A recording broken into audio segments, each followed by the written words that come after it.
बांग्लादेश पाकिस्तान सह आसी एबे बड़ विवादरे पड़िछि। आईसीसी एवं बीसीसीआई रो किछि भूल निष्पत्ति जोगुं टी20 विश्वकप फसीजिबार संभावना देखा देइछि।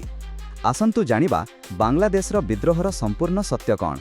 वर्तमान बांग्लादेश को खोलाखोली भावरे समर्थन मिलुछि पाकिस्तान रो। तेबे एही परिस्थिति रे आईसीसी एवं बीसीसीआई कौन फसी जाइछंती? कौन टी20 विश्वकप उपरे संकट आसीछि? एही पूरा मामलार सत्यता आपणंकु कहूछु। बांग्लादेश क्रिकेट बोर्ड स्पष्ट करि देइछि जे सेमाने भारत को आसी विश्वकप खेलिबे नाही। एही दाबी को नहीं वर्तमान पाकिस्तान बांग्लादेशर पक्षरे ठिया होई जाइछि। एहा आश्चर्यर कथा, कारण एही पाकिस्तान ठारू ही पूर्वे बांग्लादेश अलगा होइथिला। एक समयरे दुई देश शत्रु थिले, किंतु आजी सेमाने एकाठी होई जाइछंती। जदि पाकिस्तान टी20 विश्वकप छाड़ी दिए तेबे आईसीसी को बहुत बड़ क्षति हेबो। वर्तमान बांग्लादेश धमक देउछि एवं पाकिस्तान सेथिरे साथ देइछि। जदि पाकिस्तान मध्य विद्रोह करे तेबे परिस्थिति आहुरी गंभीर होइजिबो। बांग्लादेश को विश्वकप ठारू हटाई जाई पारे, किंतु पाकिस्तान को कोनोसी परिस्थिति रे विश्वकप ठारू हटाइबा संभव नुहे, कारण भारत पाकिस्तान मैच ही आईसीसी रो सबुठारू बड़ आय उत्स। वर्तमान पीसीबी एवं बीसीबी मध्यरे निकटता बढ़िछि।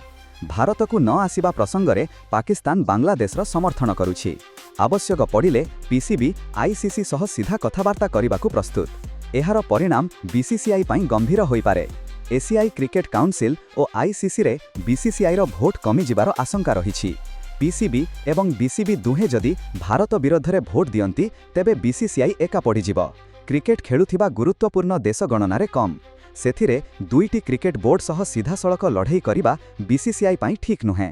एही समस्यार समाधान आईसीसी हातरे अछि। आईसीसी चेयरमैन जय साहा बीसीसीआई एवं बीसीबी को एकाठी बसाई कथबार्ता कराई पारंती।